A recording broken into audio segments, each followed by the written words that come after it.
Hi peeps! Weapons are cool in Elden Ring. FromSoft gave us a huge variety to choose from. But do you know what really makes a weapon shine? Weapon skills! There are so many out there! The one I want to discuss today is Spinning Strikes. The Spinning Strikes weapon skill comes with a specific halberd that you can get by following Irina's questline. The Banished Knight's halberd can be gotten early on in the game. Just head from the first step, where you start your journey, and head over to the Weeping Peninsula. You'll find Irina at the Bridge of Sacrifice, on the way to Castle Morn, where Irina's father is, at the southern tip of the Weeping Peninsula. Follow her questline, and then, spoiler alert, kill her dad after he goes mad with sorrow and invades you at the Revenger's Shack to get the Banished Knight's halberd. Or, you can just kill Edgar in cold blood as soon as you find him at Castle Morn. If you're really evil, wait until he discovers his daughter is dead, and then stab him in the back. I chucked on my own laugh. I recommend starting with the Vagabond class because it starts with a halberd. You can get used to the halberd moveset from the beginning of the game, and the class has decent starting stats for a melee build. Swap out that starter halberd for the cool new Banished Knight's halberd once you get it. Now, you peeps might try out this weapon because it comes pre-upgraded to +8, saving you a few precious smithing stones. You peeps might try the weapon art and see it's just you spinning a pointy stick in the air and then swap to something else because it's not that cool, right? It's a lot cooler when you do it like this! Effortlessly smashing away at the enemy until they've crumpled to the ground in complete defeat. Now, I made that look easy, but many enemies don't stagger to every hit. Something harder, like Margit, won't go down so easily. Foul tarnished. He's not very nice, huh? Spinning Strikes can do some mighty powerful damage in the right situations. With 20 strength and 17 dex, I would say the damage I'm going to show is fairly in line with where many players would be when they fight Margit. For comparison, let's start by showing some basic moves. Light attacks do 175 damage, heavy attacks do 234 damage. Now for the fun part, Spinning Strikes. 2 quick hits comes in at 384 damage. Spinning Strikes does 192 damage per spin, so big openings means big damage. A 4-hit combo can reach 768 damage real quick. 2 hits and a light finisher does a cool 698 damage. You can also do a heavy finisher for even more power at 895 damage on the combo. Finishers are a great way to get in a bunch of damage when you have the time to throw them in with a Spinning Strikes combo.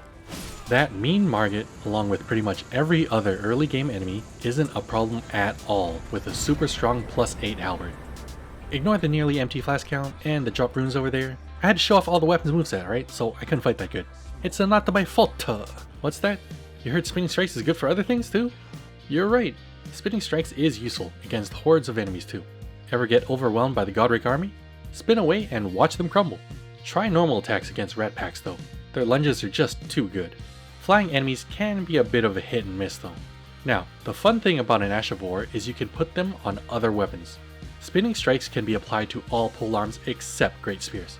So that's Spears, Halberds, and Reapers. Maybe the Halberd moveset is a bit too slow for you. Check out the Guardian Sword Spear.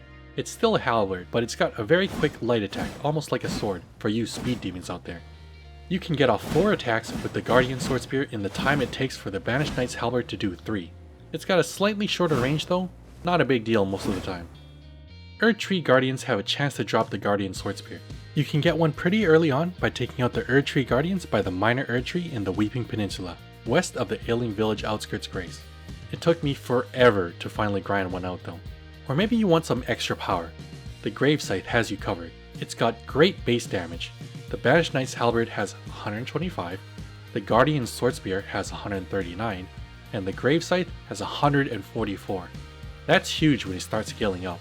If we bring them all up to +8, the Banished Knight's halberd is at 183, the Guardian Sword Spear goes up to 203, and the Grave Scythe is even higher at 210.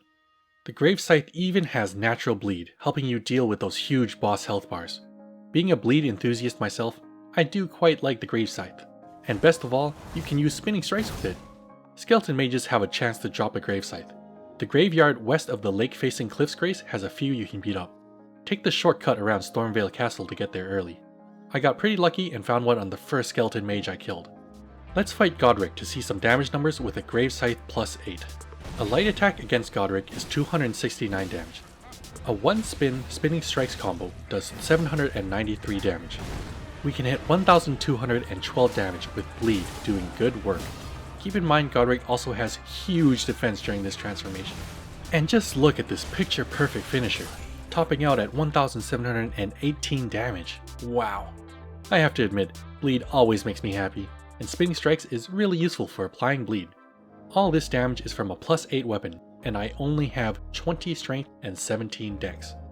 Do you ever get annoyed by certain dastardly enemies? Now you can wipe them out with the Grave Scythe and Spinning Strikes. Those annoying maggot spewing worms? Gone in a flash. Say goodbye to the Death Blight. Those face smacking pumpkin heads? Wiped out in an instant. Say goodbye to the pumpkins. Don't forget that shields are your friend too, so throw one in if you like to block and parry. Parrying enemy attacks and shoving it right back in their face is always fun. Now, let's upgrade the Grave Scythe to +12 and test it against Margit version 2.0. I'm still at only 20 strength and 17 dex, so the Grave Scythe is really the one doing all the damage. This guy got a size complex or something? Anyways, damage comparison time. A light attack is 236 damage, a heavy attack does 313 damage, Spinning Strikes does 288 damage per spin, Spinning Strikes with a light finisher does 1049 damage, Spinning Strikes with a heavy finisher does 1336 damage, Spinning Strikes with a light finisher and a bleed proc does 2377 damage, and Spinning Strikes with a heavy finisher and still getting a bleed proc does 2664 damage. Honestly, you can just walk circles around Margit, spinning your scythe as he bleeds all over. Don't mind all the blood on my armor, it's not mine. Spinning Strikes also helped make short work of that annoying Margit yet again. Let's upgrade our Grave Scythe to +18 and see how it performs at the higher end. I'm still at 20 strength and 17 dex, although I did give myself some more vigor and endurance for survival purposes. Let's head to one of my favorite training dummies for more damage comparisons, the Giants of Limgrave. You know the deal by now. Light attack, 352 damage. Heavy attack, 472 damage. Jump attack, 383 damage. Spinning Strikes, 481 damage per spin. Spinning Strikes with 2 hits plus a light finisher, 1392 damage. Spinning Strikes with 2 hits plus a heavy finisher, 1760 damage. The Giants were dying so fast to Spinning Strikes, I had a hard time getting a good clip. Here's another Spinning Strikes tip. Some enemies, like Zamor Knights, have annoying counterattacks when you get in melee range. So, just lunge at them from a distance with Spinning Strikes. No problem. Say goodbye to the snow! Remember all those times Margit/Morgott looked down on us?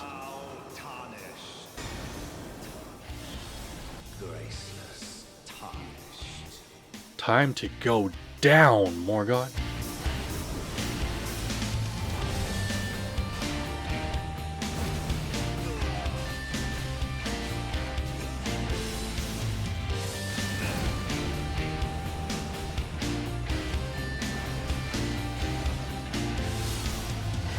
Who's a little foul, graceless tarnish now, huh? With such a powerful and versatile Ash of War, you can do massive damage to all kinds of enemies and bosses. And if you'd like to learn about a surprisingly amazing weapon that most peeps overlook, take a look at this video here. Remember to like and subscribe, and we'll see you next time. Bye!